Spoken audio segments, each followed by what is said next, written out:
Tonight's main headlines. 475 Sarawakian students in West Malaysia receive Aidilfitri donations. Jebat Bridge opens today. Pre-launch ceremony officiated by Datuk Amar Uggah Embas. Portion of Borneo Highway in Jakar to open before Raya Aidilfitri.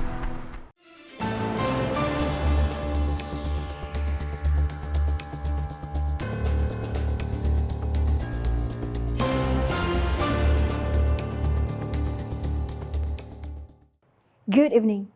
A total of 475 Sarawakian students studying in Peninsular Malaysia have received Aidilfitri donation from Yayasan Sarawak through the Sungkeh Anak Sarawak 2025 ceremony held at the Kuala Lumpur Convention Centre, KLCC on Saturday.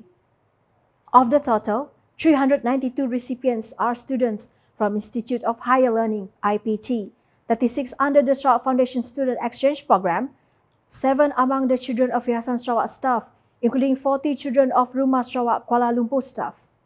The donation in the form of duit raya and food were presented by the Yang di-Pertuan Negeri Sarawak, Tun Prince Sri Dr. Wan Junaidi Tuanku Jaafar and his wife, Tuan Puan Datuk Patinggi Fauzia Muhammad Sanusi, while accompanied by Sarawak Premier Datuk Patinggi Tan Sri Dr. Abang Abdul Rahman Zohari Tun Datuk Abang Openg and his wife Puan Sri Datuk Amar Jumaani Tun Tuanku Bujang. Also participating were Deputy Prime Minister of Malaysia, Datuk Sri Fadila Yusof, President of Dewan Negara, Datuk Awang Bimi Awang Ali Basah, Sarawak Deputy Premier Datuk Amar Profesor Dr. Sim Kuhian and Speaker of the Sarawak Legislative Assembly, Tan Sri Datuk Amar Muhammad Asfia Awang Nasar. Meanwhile, students were also informed that they can apply for free laptops and book voucher assistance via the Yayasan Sarawak website, which will be open from March 23rd to April 30th. This application is specifically for all Sarawak students studying at public higher education institutions and private higher education institutions.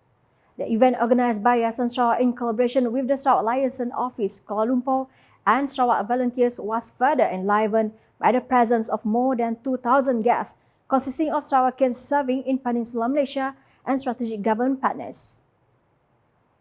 The new icon in Bintulu, the Jebat Bridge, has been successfully completed and is now open to the public starting today. The pre-launch ceremony was officiated by Deputy Premier of Sarawak and Minister of Infrastructure Development and Ports, Datuk Amar Uggah Embas. According to him, through the expertise of the Sarawak Public Work Department, Jakar, the project, which was built at total cost of RM466.7 million, was successfully completed. The Minister of Finance and New Economy too also stressed that the development of the Jebat Bridge successfully reflects progress in the state's infrastructure. Meanwhile, Sarawak Jakar Director Dr. Kasidi Morris said that the contractor successfully completed the project despite facing the challenges of the COVID-19 pandemic. He explained that this proves high commitment and perseverance in ensuring that this major infrastructure project can be completed on schedule.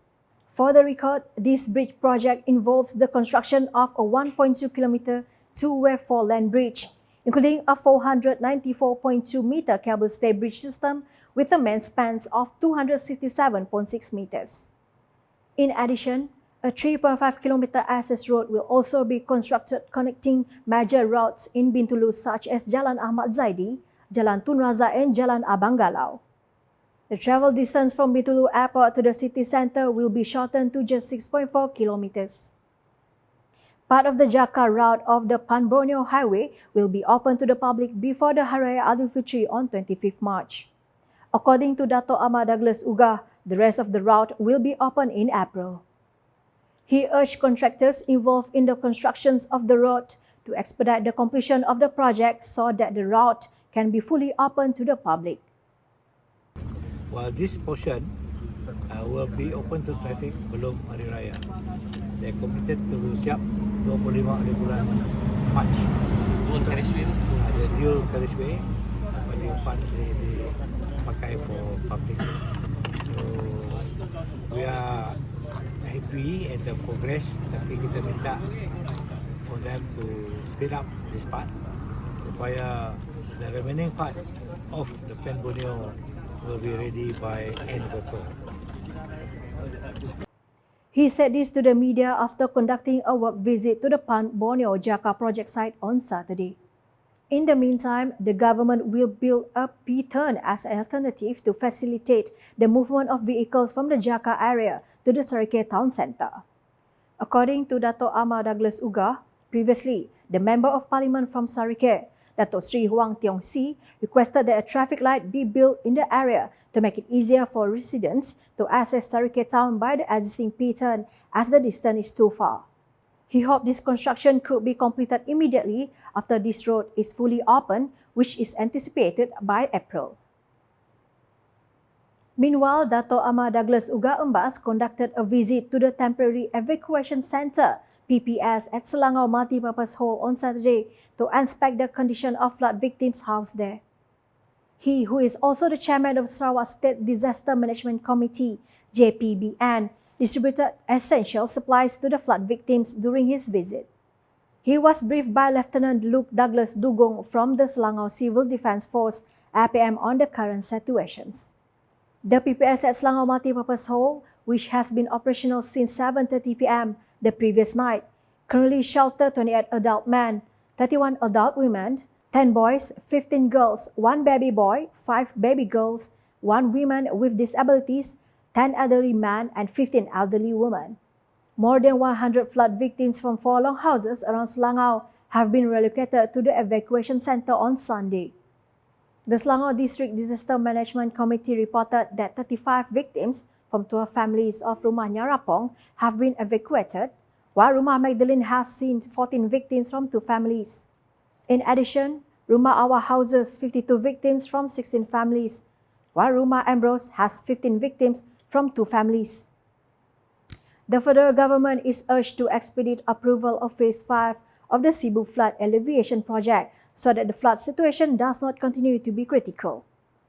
Sarawak Deputy Minister of Public Health, Housing and Local Government, Datuk Michael Tiang Ming T, said the relevant phase, estimated to cost 400 million ringgit, includes the construction of 3 pump stations along the Seduan River to control water levels and reduce flood risks in key areas, such as Ling Kai Cheng, Apollo and Gelama roads. I think this is the most expensive phase among all the 5 phases in Sibu flood mitigation program. Of course, the cost is rising. So, but whether it's expensive or not, I think we need to take care of people welfare, regardless of the cost, regardless of the budget. We need to do it. So I really urge federal government to look into this matter seriously. He said this when meeting reporters after the launch of the Malaysian Red Crescent Sibu Branch 2025 annual flag sales campaign at Star Mega Mall on Saturday. According to him, Phase 4 of the project is currently in the tender process, and he urged the federal government to expedite the approval of Phase 5 so the project can be completed immediately. He said the provision of this project has been included in the 13 Malaysia plans and is expected to be given priority. The Pelawan Assemblyman stressed that the monsoon season is causing flood that not just affects 1 or 2 parts, but also the entire central region. I think from what I heard is that these flood situations, right, is one of the biggest since last century, decades ago. So we have yet to see to what level of seriousness of this flood. And that's the English edition with me, Stephanie Jores. More news can be found on official portal uggah.sarawak.gov.my and social media platforms including Facebook and YouTube. We end the UKAS Bulletin tonight with a showcase of the 475 Sarawakian students studying in Peninsula Malaysia have received Aidilfitri donation from Yayasan Sarawak through the Sungkai Anak Sarawak 2025 ceremony held at the Kuala Lumpur Convention Centre on Saturday. #Selawan Informasi Rakyat. Have a good night.